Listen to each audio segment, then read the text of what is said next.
Hello everyone. पुरानी संसद और नई संसद ये वर्ड लगातार आप न्यूज़ में सुन रहे होंगे और देखा जाए तो इन दोनों के बारे में आपको पता होना चाहिए, क्योंकि भारतीय लोकतंत्र के मंदिर के तौर पर देखा जाए तो हम यहाँ पर संसद भवन को देखते हैं। जहां पुरानी संसद की बात करें, जिसे भारतीय स्वतंत्रता संग्राम को देखा है, जिसने भारत के संविधान सभा के गठन को देखा है, जिसने संविधान के निर्माण की प्रक्रिया को देखा है और जिसने भारत के गणराज्य को स्थापित करते हुए देखा है, जिसने भारत की स्वतंत्रता से लेकर उसके विकास की परिगाथा को गढ़ते हुए यहाँ पर देखा है, वो हमारी पुरानी संसद भवन है। वहीं बदलते हुए भारत की प्रकृति को अपना करके नए चुनौतियों को यहाँ पर उसका समाधान करने के लिए, भारत को नई दिशा प्रदान करने के लिए और साथ ही साथ यहाँ पर नए समायोजन को स्थापित करने के लिए हमारी नई संसद भवन का यहाँ पर निर्माण किया गया है। तो आज हम समझेंगे इन्हीं पुरानी और नई संसद की यहाँ पर स्थिति को, तुलना करके देखेंगे इनकी वास्तुकला इत्यादि का, साथ ही साथ यहाँ पर कितना अंतर है, नई संसद भवन का निर्माण यहाँ पे किन परिस्थितियों में किया गया है और पुरानी संसद भवन की यहाँ पर स्थिति कैसी रही है। तो चलिए यहाँ पे स्टार्ट करते हैं। सबसे पहले यहाँ पर देखें, हम पुरानी संसद के बारे में चर्चा करते हैं। पुरानी संसद के निर्माण प्रक्रिया, स्थिति, वास्तुकला इत्यादि का यहाँ पर अगर हम जानकारी लेना चाहें तो आप यहाँ पे देख सकते हैं। आप कभी ना कभी, आई होप यहाँ पर आप सभी गए हों पुरानी संसद भवन को देखने को लेकर के। अब विभिन्न विधानसभा या विभिन्न लोकसभा या कह सकते हैं राज्यसभा के सत्रों का यदि आयोजन के दौरान आप गए होंगे तो यहाँ पर आपने इसको देखा होगा। नहीं भी देखा है अगर, तो देखा जाए तो अब पुरानी संसद को यहाँ पर संसद कह सकते हैं एक संग्रहालय के तौर पर विकसित किया जाएगा और एक संविधान सदन के तौर पर यहां पर इसको जाना जाएगा। इसके बारे में अगर हम बात करें तो आप इसकी सबसे पहले देखें जो इसकी संरचना है वो कैसी रही है। आप यहां पे देख सकते हैं, ये एरिया जो है इसको हम यहां पे लाइब्रेरी हॉल यहां पर आपको है संसद भवन में। इस एरिया को देखें, जो राज्यसभा का सदन आप देखते हैं वो यहां पर आपको आयोजित किया जाता है। ये आपको संसद भवन में बनाया गया था सेंट्रल हॉल, जहां पर आपको दोनों ही सदनों की यहां पर आपको बैठक होती, संयुक्त संबोधन इत्यादि होते थे। और ये यहां पर आप देख सकते हैं जहां पे लोकसभा का आयोजन, मतलब लोकसभा चैंबर आपको बनाता है। लोकसभा के सदस्य यहां पर आपको बैठते हैं, विभिन्न मुद्दों पर आपको चर्चा करते हैं। इसके साथ साथ जब भी आप यहां पर गए होंगे तो यहां पर आपको अलग अलग एंट्री गेट आपको देखने को मिलते हैं, जो कि यहां पर आपको करीब 12 ऐसे एंट्री गेट यहां पर आपको हैं। इस साइड अगर यहाँ पे आप देखेंगे तो महात्मा गांधी की एक मूर्ति आपको इसमें दिखाई देती है। इसके साथ साथ अगर हम इनकी निर्माण प्रक्रिया को देखें और इसकी वस्तु को देखें तो इसमें आप देख सकते हैं इसे 6 साल लगा था इसको निर्माण करने में, और 144 पिलर्स के अकॉर्डिंग यहाँ पर एक करिकुलर अर्थात यहाँ पे गोलाकार स्थिति में इसकी संरचना आपको देखने को मिलती है, जो कि यहाँ पर आप देख सकते हैं छोटे छोटे जो पिलर्स यहाँ पर आपको हैं, करीब ऐसे 144 पिलर्स पर यह निर्मित है। बैठने की जो क्षमता यहाँ पर है करीब 790 लोगों को, यहाँ पे सांसदों को बैठने की यहाँ पर आपको क्षमता है, दोनों ही यहाँ पर सदनों को मिला करके। तो इस तरीके से इसको निर्मित किया गया था पुरानी संसद भवन को। बात करें पुरानी संसद भवन को तो देखा जाए आपको ये भी अब इतिहास जरूर बन गया, लेकिन यहाँ पे क्वेश्चन भी आ सकता है।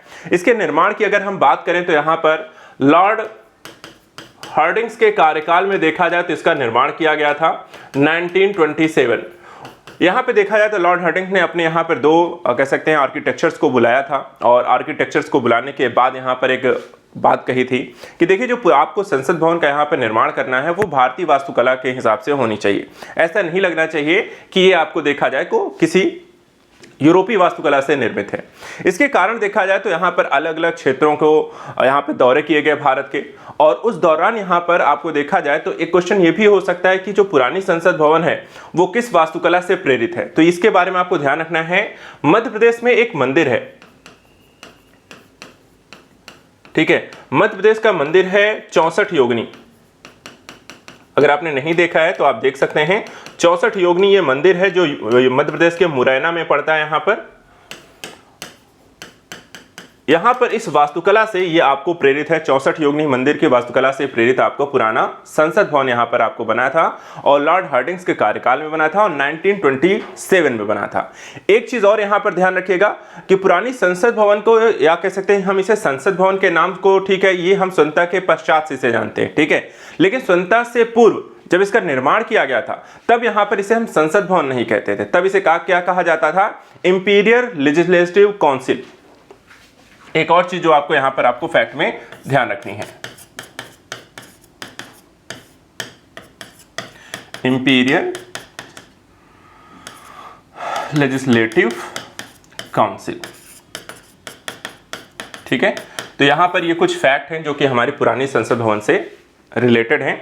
64 योगिनी जो मंदिर के बारे में बात करें तो यहाँ पर भी देखा जाए तो 64 आपको कक्ष हैं, जो 64 यहाँ पर कह सकते हैं कि अलग अलग योगिनियों को यहाँ पे समर्पित हैं, जो एक तरीके के जादूगर, शक्तिशाली जादूगर के नाम से जिन्हें हम जानते हैं। तो यहाँ पर इसी वास्तुकला को अर्थात जो मंदिर बनाया गया था वो इसी से प्रेरित होकर यहाँ पे बनाया गया है। तो ये देखा जाए तो भारतीय संविधान को देखा जाए 1927 से लेकर के 1947 15 अगस्त 1947 तक हम यहां पर इसे इंपीरियल लेजिस्लेटिव काउंसिल के नाम से जानते रहे हैं। अब इसके पश्चात देखा जाए तो इसने नए संसद भवन की जो स्थिति है उससे भी थोड़ा सा तुलना करके इसको समझ लेते हैं। तो यहां पर आप देखेंगे ये नई संसद है और ये पुरानी संसद है। नए संसद की अगर हम स्थितियों को और पुरानी संसद भवन की स्थितियों पर थोड़ा सा अगर गौर करें, थोड़ी और कंपैरिजन करके यहां पर देखें, तो सबसे पहले यहां पर हम पुरानी संसद को देख रहे थे तो पुरानी संसद को देख लेते हैं, फिर कंपैरिजन करेंगे। सबसे पहले यहां पे देखिए फ्लोर कितने हैं, कितने फ्लोर पे है, तो ये आपको 4 फ्लोर की एक स्टेयर बिल्डिंग की तरह यहां पर आपको डेवलप किया गया था। 12 आपको एंट्रेंस गेट यहां पर आपको पुरानी संसद भवन में है। एरिया जो है 24,281 स्क्वायर मीटर का एरिया में इसको बनाया गया था। हाइट की बात करें तो यहां पर आपको 21 मीटर यहां पर इसकी हाइट है। वहीं टोटल एरिया ऑफ प्रीमिसाइसेस का बात करें तो 6 एकड़ में यहां पर टोटल इसको डेवलप किया गया है, इसका पूरा एरिया जो बात करते हैं। और टाइम ऑफ जो कंस्ट्रक्शन था कितना साल लगा था, तो यहां पे 5 साल 11 महीने, तो लगभग 6 साल यहां पर लगा था इसको निर्मित करने में। इसके अलावा 2166 डेज टोटल यहां पर इसको निर्मित करने में लगे। कॉस्ट कितनी आई थी, तो करीब 83 लाख यहां पर इसको पैसे लगे थे, जो आपको कॉस्ट इसकी।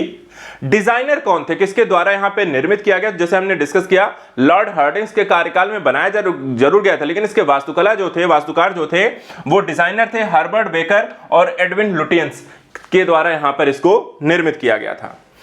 फीचर्स की बात करें तो यहां पर आप देख सकते हैं करीब 144 पिलर्स पर इसको निर्मित किया गया है और एक यहां पे सभी बैठने के लिए एक सेंट्रल हॉल का भी इसमें निर्माण किया गया था। तो ये आपको पुराने संसद भवन की स्थिति है। वहीं अगर हम नई संसद भवन को यहां पर देखें तो डिफरेंसेस कहां पर है, सबसे पहले इसके यहां पर आप देखें तो ये आपको गोलाकार स्थिति में बनाया गया है, जबकि यहां पर आप इसे तिकोने आकार में आपको निर्मित किया गया है। एक तो यहां पर पहला डिफरेंस आपको दिखाई देता है। इसके अलावा बाकी चीजें जैसे कि फ्लोर्स की बात करें, 4 इसमें भी थे, 4 यहां पर 4 स्टोरी बिल्डिंग की तरह ये भी है। एंट्रेंस यहां पर देखिए सिर्फ 6 हैं, जबकि यहां पर पुराने में देखें तो आपको 12 रहे हैं। एरिया देखें तो ज्यादा है, 64,500 स्क्वायर मीटर के एरिया में से बनाया गया है, जबकि यहां पे सिर्फ 24,281 स्क्वायर मीटर के एरिया में बनाया गया था। हाइट दोनों की समान है, 21 मीटर इसकी भी है, 21 मीटर पुराने की भी रही है। लेकिन यहां पे इसके प्रीमाइसेस की बात करें, टोटल ऑफ एरिया की बात करें तो ये ज्यादा बड़ा है, करीब 10.5 एकड़ एरिया बना था, जबकि पुराने की बात करें तो 6 एकड़ एरिया बनाया गया। बनने में यहां पर देखा जाए तो समय भी कम लगा है इसको। टाइम ऑफ कंस्ट्रक्शन की बात करें तो 2 साल 5 महीने 18 दिन, करीब 899 दिन लगे थे, जबकि पुराने को 2166 दिन। कॉस्ट यहां पर काफी ज्यादा आई है, लेकिन करीब 1200 करोड़ रुपए आए हैं। वैसे पुराने समय की 83 लाख की अगर तुलना आप वर्तमान समय की पैसे करेंगे तो वहां पर कॉस्ट आपको समझ में नहीं आएगी, लेकिन यहां पर देखा जाए 1200 करोड़ आपको वर्तमान समय की स्थिति के आधार पर है। डिजाइनर किसके द्वारा निर्मित किया गया, तो आप देख सकते हैं बिमल हसमुख पटेल जो हैं असमत के अहमदाबाद के HCP हैं, इनके द्वारा इसको निर्मित किया, डिजाइन किया गया है। इसमें भी देखें तो व्हाइट कोर्टयार्ड है, चैम्बर्स इत्यादि हैं जो सेमी सर्कल के एरियाज में आपको बनाए गए हैं, जो इसकी यहां पर इसकी खासियत है। इसके साथ साथ कुछ और फैक्ट भी मैं आपको बता देता हूं, क्योंकि यहां पे जो जानकारी है काफी सारी है। सबसे पहले यहां पर देखिए जो नए पार्लियामेंट के बारे में उसको थोड़ा सा और डिटेल से आप समझ लीजिए, क्योंकि इसकी स्थिति, वास्तु, इसका प्रकार, स्थिति और इसके उद्देश्य क्यों यहां पर आपको जरूरी है वो भी हम इसको समझते चलते हैं। ये तो हमने यहां पर आपको देख लिया, इसका एस्टिमेटेड जो कंप्लीशन था, इसको स्टार्ट जो किया गया था, ये पार्ट जो है एक रीडेवलपमेंट प्रोजेक्ट यहां पर सरकार के द्वारा लॉन्च किया गया, जिसका नाम है पार्ट ऑफ सेंट्रल विस्टा, और उसके आधार पर यहां संसद भवन का निर्माण किया गया था। बनाया किसके द्वारा गया है, तो टाटा प्रोजेक्ट लिमिटेड के द्वारा देखा जाए तो इसको यहां पर निर्मित किया गया है। जो कंपनी यहां पर कंस्ट्रक्शन का जिसको यहां पर पार्ट मिला था काम, वो यहां पर टाटा प्रोजेक्ट लिमिटेड को मिला था। इसके अलावा यहां पर देखा जाए तो इसमें ग्रैंड कॉन्स्टिट्यूशन का यहां पर निर्माण किया गया है। Hall of showcase India domestic heritage, यहां पर देखा जाए तो काफी सारी चीजें ऐसी हैं जो कि यहां पर भारतीय विरासत को यहां पर संजोने का, इसमें देखा जाए तो चीजों को ध्यान रखा गया है। इसके अलावा सांसदों के लिए यहां पे लॉन्जेस बनाए गए हैं, लाइब्रेरी का इसमें निर्माण किया गया है। कई सारी यहां पर अलग अलग कमेटियों के लिए, यहां पर जो समितियां होती हैं उनके लिए रूम्स बनाए गए हैं, आपको डाइनिंग के लिए यहां पर एरिया बनाया गया है, और काफी सारे यहां पर पार्किंग के स्पेस को भी रखा गया है, जो कि इसकी यहां पर प्रमुख खासियत हैं। इसके अलावा अगर हम देखें तो नए जो पार्लियामेंट की स्थिति है, ठीक है, ये आप देखेंगे जो हम यहां पर बात करते हैं, जब भी आप प्रवेश करते हैं, इंडिया गेट आप जाते होंगे, इंडिया गेट से आप राष्ट्रपति भवन को यहां पर राजपथ पे आप जाते हैं, तो ये एरिया आप देखते हैं। अब एग्जैक्टली ये कहां पर है वो भी मैं आपको यहां पर इमेज में दिखा देता हूं। ये आप स्थिति यहां पे देखिए, आप इंडिया गेट से, मगर मैं कहता हूं आप इंडिया गेट उतरते हैं मेट्रो स्टेशन को, ये है आपका इंडिया गेट, ठीक है, और इंडिया गेट से जब आप यहां पर राष्ट्रपति भवन की ओर, यहां पर है राष्ट्रपति भवन, यहां से आप एंटर करेंगे तो ये प्रोजेक्ट लॉन्च किया गया था जिसे यहां पर है आपका सेंट्रल विस्टा। यहीं पर आपका देखा जाए तो केंद्रीय सचिवालय है जो कि यहां पर आपको देखने को मिलेगा, ये है केंद्रीय सचिवालय, यहां पर है सेंट्रल विस्टा, ये है आपका इंडिया गेट। अब इससे आप राष्ट्रपति भवन की ओर जब यहां पर बढ़ेंगे तो इस एरिया में यहां पर है आपका देखा जाए तो आपका ये संसद भवन बनाया गया है, ठीक है, तो यहां पर आपके पार्लियामेंट है, पुरानी और नई संसद भवन यहां पर आपको स्थिति देखने को मिलती है, और यहां पर फिर आपका राष्ट्रपति भवन है। तो ये एरिया है, आप जब भी जाएंगे इंडिया गेट से राष्ट्रपति भवन के दौरान यहां पे, तो वहां पर आप इसे देख सकते हैं। इसके अलावा देखा जाए तो काफी सारे यहां पर इसको ग्रीनरी अर्थात ग्रीन प्रोजेक्ट के तौर पे इसे डेवलप किया गया है, और इसके तहत अगर देखा जाए तो इस ग्रीन प्रोजेक्ट को यहां पर 326 यहां पर नए यहां पे प्लांट पौधे भी लगाए गए हैं। 250 नंबर ऑफ ट्री जो है एग्जिस्टिंग बिल्डिंग में जो पहले से अर्थात पुरानी संसद भवन में थे, 250 ट्री प्रपोज्ड हैं आपको नए यहां पे प्लांट करने को लेकर इसमें, 194 नंबर ऑफ ट्री को यहां पर जो वहां बनाया जा रहा है वहां से हटा करके दूसरी जगह भी इसमें प्लांट किया गया है। देखा जाए इसमें 3200 वर्कर्स यहां पर काम कर रहे थे, 9500 पीपुल यहां पे ऑपरेशनल थे जो न्यू और ओल्ड दोनों को मिलकर यहां पे लगातार काम करने के लिए यहां पर लगे हुए हैं। 5000 नंबर्स ऑफ पीपुल करंटली जो वर्किंग जो पार्लियामेंट हाउस में है वो यहां पर आपको काम करते हैं। तो एक तरीके से देखा जाए काफी सारे लोग यहां पे इन्वॉल्वमेंट है, उन सभी चीजों को ध्यान में रखकर नई बिल्डिंग्स को इसमें डेवलप किया गया है।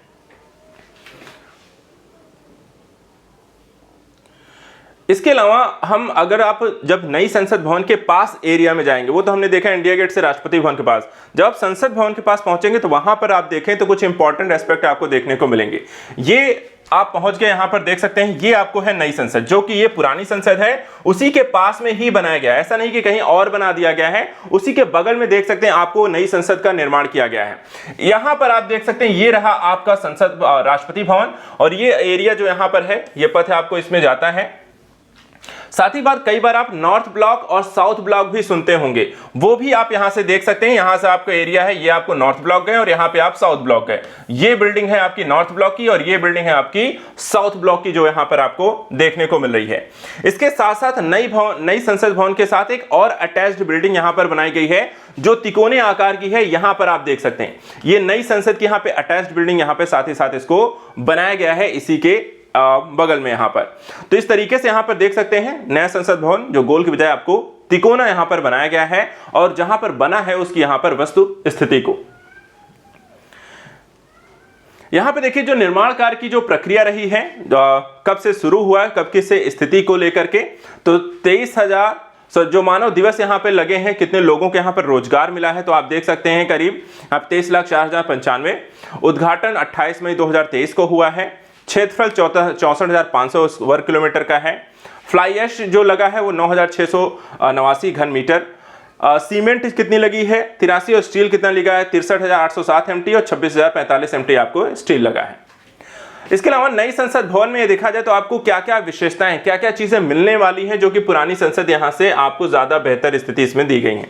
जैसे कि हर सीट पर देखा जाए तो आपको डिजिटल सिस्टम और टच स्क्रीन का फीचर इसमें दिया जाएगा, ठीक है। दूसरी चीज की डिजिटल सिस्टम को एमपी सीधे मोबाइल या टैबलेट से भी अपने कनेक्ट कर सकेंगे, उसके थ्रू यहां पर उसे संचालित कर सकेंगे। इसके अलावा नए भवन की जो लोकसभा में सांसदों की बैठने की क्षमता है वो 888 है, जो पुराने संसद भवन से देखा जाए तो यहां पे ज्यादा है। वहीं संयुक्त सत्र में देखा जाए तो 1280 सांसद एक साथ यहां पर बैठ सकेंगे, जो पिछले में हमने देखा करीब 700 कुछ आपको देखने को मिलती है। इसके अलावा दोनों सदनों की हर बेंच में केवल 2 ही सदस्य यहां पर बैठ सकेंगे। तो एक बेंच पर ऐसे बनाया गया है कि एक बेंच पर सिर्फ 2 लोगों को बैठने को यहां पर डेवलप किया गया है। तो इस तरीके से आप देख सकते हैं जो नया संसद भवन है उसकी क्या क्या आपको विशेषताएं इसमें देखने को मिलती हैं। इसके अलावा देखा जाए तो नए संसद भवन में 6 द्वार हैं और 6 अलग अलग यहां पर द्वार पर 6 अलग अलग चीजें अर्थात यहां पे मूर्तियां लगाई गई हैं जो 6 अलग अलग चीजों की यहां पे प्रतीक बताई जाती हैं। जैसे कि यहां पर नए संसद भवन के 6 द्वारों पर वास्तविक और मिथकी चरित्र यहां पर लगाए गए हैं, एक चित्र या मूर्तियां यहां पर इनकी लगाई गई हैं। इसमें देख सकते हैं एक है आपका गज द्वार, जहां पर आपको हाथी की यहां पर मूर्ति लगाई गई है, जिन्हें बुद्धि व ज्ञान का प्रतीक माना जाता है। दूसरा यहां पर अश्व की मूर्ति लगाई गई है, जो साहस का प्रतीक माना जाता है। तीसरा गरुड़ की मूर्ति लगाई गई है, जो कि प्रगति का यहां पर देखा जाए तो प्रतीक है। चौथे द्वार पर यहां पर मकर की मूर्ति लगाई गई है, जिन्हें एकता और विविधता का प्रतीक माना जाता है। पांचवा यहां पे शार्दुल के यहां पर मूर्ति लगाई गई है, जो शक्ति संतुलन का यहां पे प्रतीक माना जाता है। और छठी जो है हंस की मूर्ति लगाई गई है, जो आत्मबोध का यहां पे प्रतीक माना जाता है। तो हर अलग अलग कह सकते हैं कि द्वार पर 6 अलग अलग यहां पे मूर्तियां आपको लगाई गई हैं, जो आप यहां पर आप इसमें देख सकते हैं। हाथी, अश्व, गरुड़, शार्दुल और साथ ही मकर इत्यादि की यहां पर मूर्तियां आपको इसमें देखने को मिलती हैं। यहां पे चलिए जाते जाते बात कर लेते हैं जो आर्किटेक्चर है बिमल पटेल जी के बारे में। कौन है ये और इनकी क्या यहां पर विशेषता है? तो देखिए, जो बिमल पटेल हैं, ये सेंट्रल विस्टा प्रोजेक्ट को देखा जाए के अंतर्गत नए संसद भवन को निर्माण करने को लेकर इन्हीं के द्वारा यहां पर एक डिजाइन जो होता है इनके द्वारा तैयार किया गया। इससे पहले अगर हम बात करें तो इनके द्वारा कई अन्य प्रोजेक्ट पर भी काम किया गया, जैसे कि काशी विश्वनाथ धाम वाराणसी को निर्मित करने में, साबरमती रिवर फ्रंट को डेवलप करने में, जगन्नाथ मंदिर पुरी के यहाँ पर रीडिजाइन करने में, जैसी परियोजनाओं में इनके द्वारा यहाँ पर काम किया गया। इसके अलावा 2019 में देखा जाए तो इन्हें पद्मश्री से भी सम्मानित किया जा चुका है और अहमदाबाद की CPET यूनिवर्सिटी के प्रेसिडेंट भी यहां पर आपको यही हैं। बात करें पुराने संसद भवन को कैसे अब यूज किया जाएगा, तो रिपोर्ट्स के अनुसार जो है पुराने संसद भवन, जिसमें लोकसभा और राज्यसभा के सत्रों का जो आयोजन इसमें अब नहीं होगा, लेकिन ऐतिहासिकता और पुरातात्विक महत्व के कारण यहां पर इसको एक संग्रहालय के तौर पर इसे डेवलप किया जाएगा, एक संसदीय सदन के तौर पर इसे डेवलप किया जाएगा और इसका जो प्रयोग है कुछ यहाँ पे संसदीय कार्यक्रम इसमें आयोजित होते रहेंगे और अन्य प्रकार के यहाँ पर लोगों को आने और एक संग्रहालय के तौर पर डेवलप करके यहाँ पर एक पर्यटन क्षेत्र के तौर पर भी इसे डेवलप किया जाएगा। पुराने संसद भवन को अब संविधान सदन के नाम से भी यहां पर जाना जाएगा, तो नया नामकरण भी इसका कर दिया गया है, संविधान सदन के तौर पर इसको हम जानेंगे। तो ये रहा पूरा कंपैरिजन जानकारी जो पुराने संसद और नए संसद दोनों के संदर्भ में यहां पर रही। आई होप आप यहां पर वीडियो को अच्छे से देख लिया होगा, सारी जानकारी ले ली होगी। नेक्स्ट वीडियो मिलते हैं कुछ और चीजों को लेकर के। Thank you so much and good luck.